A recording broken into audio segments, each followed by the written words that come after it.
tu le serviras lui seul. Matthieu 4, 10. Cette réponse de Jésus à Satan représente pour nous la volonté de Dieu dans ce qu'elle a d'exclusif et d'absolu. L'attitude que Jésus prend là à l'égard de Dieu, Dieu entend que nous la prenions nous à l'égard du Seigneur Jésus.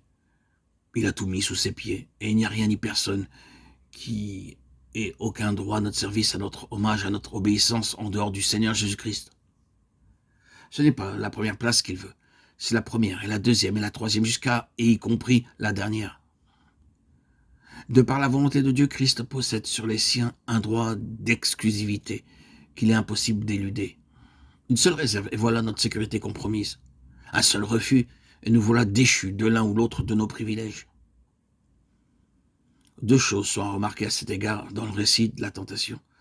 La première, c'est qu'il a suffi que Jésus prononce cette parole pour que Satan abandonne la partie et le laisse seul maître du terrain. Voyez le texte, et tu le serviras lui seul. Matthieu 4, 10. Alors, le diable laissa. Cette retraite de Satan, momentanée, du reste, se produisant à ce moment-là, est très significative. C'est en somme un aveu, dont la teneur pourrait être formulée comme suit. Si le Fils de l'homme, que depuis 40 jours je m'efforce de détourner de sa voie et décider d'avoir qu'un seul maître, il n'y a plus rien à faire pour moi. Notre seconde remarque a trait au ministère des anges, dont il est fait mention immédiatement après. C'est la réaction de Dieu à l'attitude prise par Jésus. Il met les ressources célestes à sa disposition, comme s'il voulait à son tour employer le langage éloquent des actes et dire « C'est bien, tu as pris l'attitude qui m'était agréable. Tu as préféré souffrir plutôt que de faire un seul geste qui fut indigne de moi.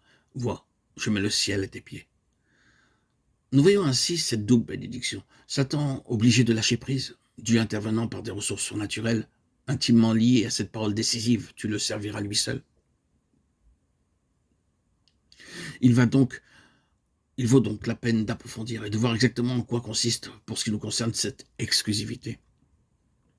Christ n'appartient pas seulement au passé, et il n'appartient pas seulement à la religion. Notre foi en lui ne doit pas être limitée à ce qu'il a fait pour nous autrefois. Or, s'il en était ainsi, notre vie serait gouvernée par des principes abstraits et asservis à un credo, une doctrine, un enseignement. Christ est une relation à vivre, un dialogue permanent. C'est une personne vivante, actuelle, qui pense, qui sent, qui veut et qui entretient avec nous des relations de personne à personne. Toutes les réalités pratiques que comporte une telle relation existent entre lui et nous. Action et réaction de l'un ou de l'autre, suivant l'attitude de chacun et de chacune des possibilités de développement qui nous sont offertes, soit dans le sens de la confiance mutuelle, de l'intimité, soit au contraire, en tout cas pour nous, dans le sens du détachement et de l'indifférence. Cette relation se ressent même dans nos rapports avec des tiers, rivalité et jalousie dans un sens, ou au contraire, harmonie et collaboration. Quiconque est né de Dieu sait que ces choses existent et que le Saint-Esprit en nous a parfois des réactions étonnantes.